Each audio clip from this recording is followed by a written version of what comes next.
Hello everyone. Welcome to my channel. Please subscribe and keep watching more details. Teddi Mellencamp reveals reason she had to dump new boyfriend. It turns out that the Real Housewives of Beverly Hills star Teddi Mellencamp is single once again. She is dealing with stage 4 brain cancer right now and was in a new relationship. Now, she has decided to end things with her new boyfriend already.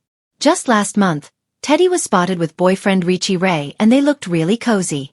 It turns out that it is already over though. That is because Teddi herself decided to call it quits on this relationship. She opened up about it on her Diamonds in the Rough podcast. The crazy thing is the relationship was already over before the press even knew who she was dating. For some reason, she waited to reveal it's over though. It wasn't that the guy Teddi was dating was a bad guy, but instead, things got too serious too fast for her. She is dealing with a lot with her stage 4 brain cancer and so it just sounds like it wasn't good timing. Here is what Teddi Mellencamp shared about it. Right now, it started getting to the point where it's starting to get a little bit more serious. I was like, I don't have the capacity for this right now. He's a really nice guy. Couldn't be a nicer guy. I don't feel my best. So, when I have downtime I want to rest. It's not even like about a need right now, and I think that's the crazy thing about this. Teddi went through a split from her marriage less than a year ago, and things are really changing for her right now. It would make sense that being in a relationship isn't her top priority right now. She did share that he was a nice guy, but things just didn't work out. You never know if they could end up rekindling things in the future at some point. Back in June, Teddi shared saying, I've had to make it clear to people I've dated that this is where I am.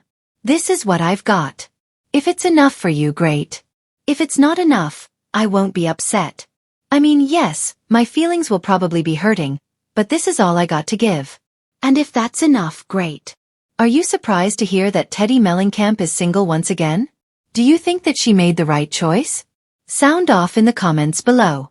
Don't miss the Real Housewives of Beverly Hills when it returns to Bravo with new episodes. It was supposed to be her first uncomplicated romance in years. A chance to breathe. To laugh again. To explore life without headlines checking her emotional pulse.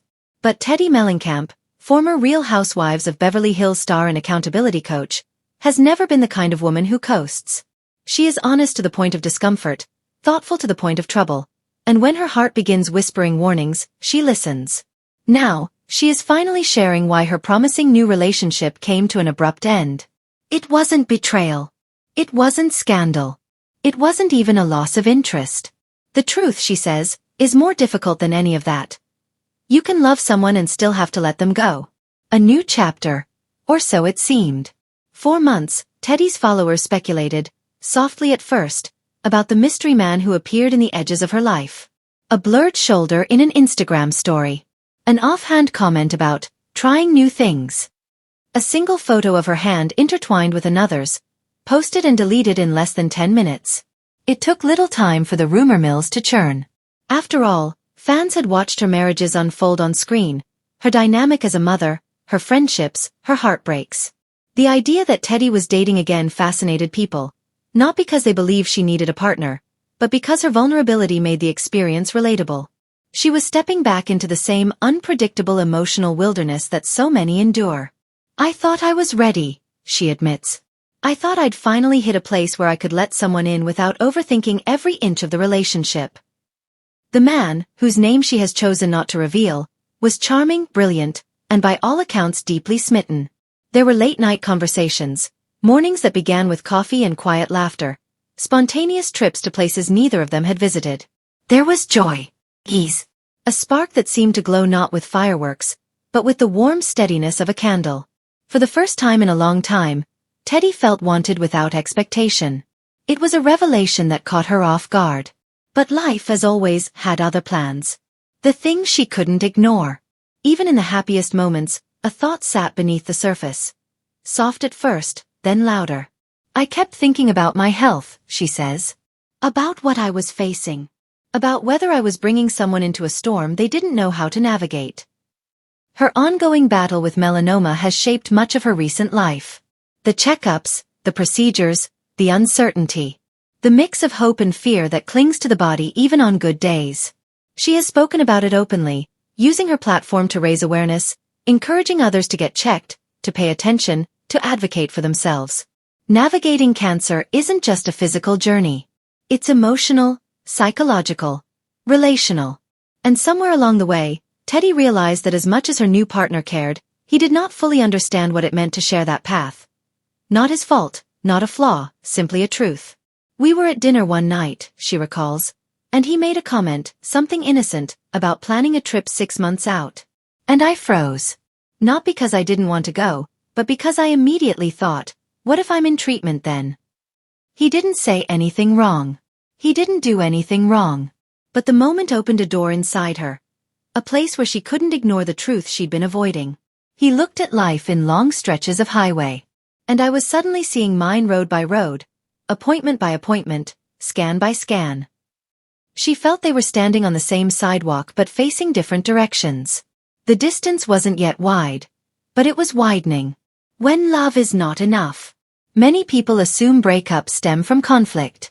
But sometimes, the most painful endings are born from compassion. Teddi describes her decision as both heartbreaking and necessary. You don't want to become someone's burden, she says. You don't want them to feel obligated to stay. And I could see him trying so hard to understand something that he couldn't, no matter how much he cared. She didn't want pity. She didn't want a caretaker. She wanted a partner who naturally existed in the same emotional landscape. Her new boyfriend, sweet as he was, belonged to a world where the future still felt wide open, where time wasn't measured in medical scans. I realized he deserved someone who could meet him there. And I deserved someone who didn't make me feel guilty for where I emotionally lived. The conversation was quiet, honest, and difficult. He asked if she was sure, if maybe they could try, learn together, grow. But the more he spoke, the more Teddi understood the kindness of letting him go before grief attached itself. I didn't want him to look back and feel like he signed up for something he wasn't prepared for, she explains. And I didn't want to look back and resent him for not knowing how to comfort me through something he'd never experienced. It wasn't a dramatic end. No plates thrown. No angry texts. Just two people sitting across from each other, acknowledging that timing can be more powerful than connection. The aftermath. In the weeks following the breakup, the silence was both a relief and an ache.